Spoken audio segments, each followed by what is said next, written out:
Olá amigos, vamos à nossa videoanálise de fechamento do pregão desta segunda-feira, dia 4 de maio. O Ibovespa fechou o pregão muito bem, confirmando mais um pivô de alta no gráfico diário, confirmando a sinalização positiva gerada no pregão da quinta-feira, antes do feriado. Ibov alta de 2%, superando a máxima desse topo no semanal e tendo como desafio o fechamento da semana acima desse patamar, ou seja, é uma faixa de pontos que tende a funcionar como resistência até o fechamento dessa semana. Acima disso, resistência mais na casa dos 58 mil pontos e depois disso beirando os 59 mil pontos, que são dois topos aqui no gráfico diário, praticamente dois topos aqui nesse nível, perto ali dos 59 mil pontos, 60 mil pontos. PETR4, pregão de hoje, alta de 5,75%, então aquela possibilidade que ela tinha de estar vindo de um movimento mais fraco e iniciar o movimento de baixa, ela abortou praticamente na primeira hora de pregão, quando fez uma boa primeira hora de pregão. Aí lateralizou e nas duas últimas horas de pregão conseguiu andar um pouco mais para cima, rompendo a resistência em R$ 13,78. Então segue mais para day trade na ponta compradora, desde que ocorra preferencialmente um recuo do preço, comprando fundo no gráfico de 15 minutos ou fundo no gráfico de 60 minutos, caso o mesmo esteja preferencialmente acima dos R$ 13,30. Abaixo desse patamar eu já passaria a olhar mais para day trade na ponta vendedora.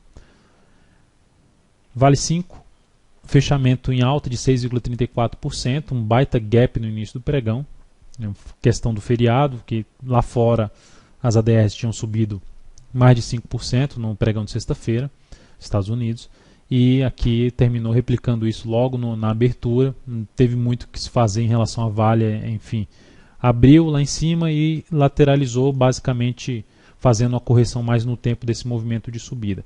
Fica mais aqui de maneira simples, se for passar para compra, uma compra pensando um pouco mais em day trade, rompimento dos 19,39 trabalhando com stop logo abaixo dos R$19 ou abaixo da mínima do pregão de hoje, que ficou em 18,82. Abaixo da mínima de hoje, aí o foco seria mais para day trade na ponta vendedora através de topos descendentes no G15 ou G10. Itube 4, recomendação de compra no pregão de hoje, se ela rompesse a máxima do pregão passado, 38,67, ela rompeu, entrada executada em 38,74. Então temos uma posição em aberto na Itube 4, fechou em alta de 0,71%, está a favor da tendência de alta, gerando um novo movimento de subida, expectativa maior, no meu entender, de rompimento dos 39,48, aborta completamente essa expectativa se perder os 37,89, que gerariam um topo duplo no gráfico diário. Mas de maneira geral o stop está em 37,98, a mínima de hoje foi 38,71 e o objetivo dessa operação ficando mais para casa dos R$ 40,78, risco de 1,1%. O outro ativo, MDIA 3, compra executada mais para position, na formação de um fundo ascendente no gráfico semanal.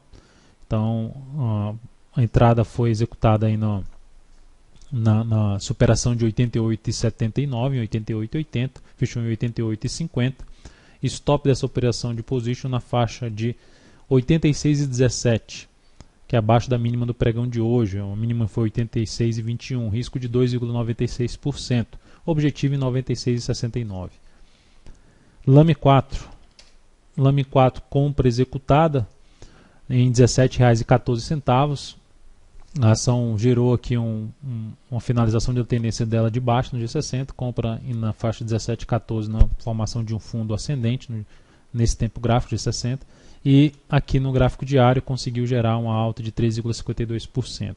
Teve aqui um erro, entre aspas, um erro de ordem, jogou o ativo lá para cima em um minuto e depois entrou até em leilão e voltou aqui para baixo, mas conseguiu ainda evoluir um pouco mais aqui para cima. Enfim, apesar desse erro de ordem, graficamente falando, isso proporcionou aqui anular o topo descendente e uma retomada da tendência de alta. Confirma ainda mais essa nova tendência de alta se a partir do próximo pregão ela conseguir vir para cima dos 17,56. Então a entrada 17,14 com stop em 16,78, um pouco abaixo da mínima do pregão de hoje, e objetivo em 18,22 com risco de 2,1%. Outros papéis que podem trazer oportunidade de entrada a partir do próximo pregão ou nos próximos pregões. A BEV3 conseguiu aqui fechar finalmente acima dos R$19 após 9 pregões abaixo, e inclusive tentando fechar acima dos 19 não conseguindo. O que me levaria a buscar uma compra nesse papel? Sinalização de alta ali no intraday, por exemplo, iniciou uma queda aqui, se sustentar acima dos R$19,10 a R$19, usar essa região como suporte, me chamaria mais atenção para buscar uma compra usando ali o G60 para fazer essa entrada. CPLA6, que eu cheguei a citar o papel, mas o que eu mostrei na última videoanálise foi TBLA3, que também serve, essa análise que eu vou fazer agora serve também para TBLA3 e CPFA3, que foram mostradas na quinta-feira. A ação na CPLA6 fechou em alta de 2,42%, conseguiu aqui romper várias máximas anteriores e iniciar um movimento de alta no gráfico semanal. Então, assim como eu mencionei na BEV3, recuo do preço me chamaria atenção para a compra, para planejar uma compra, seja correção no tempo ou no preço dessa subida aqui no G60, chamaria atenção para uma entrada aí a partir do próximo pregão. E também nesse mesmo formato SBSP3. Gerou aqui uma subida, conseguiu romper algumas resistências, no G60 a gente vê um movimento claro aqui para cima. Suporte imediato para um possível pullback 18,28 até 18,15. Voltando, caso recue e se sustente acima desse patamar, também possibilidade de buscar uma compra nessa ação. De forma mais simples, a entrada aqui na Sabesp seria no rompimento de 18,67, superação da máxima do pregão de hoje. Então é isso, amigos, muito obrigado por sua atenção e também pelo acesso diário ao site daltonvero.com. Um grande abraço e até a nossa próxima videoanálise.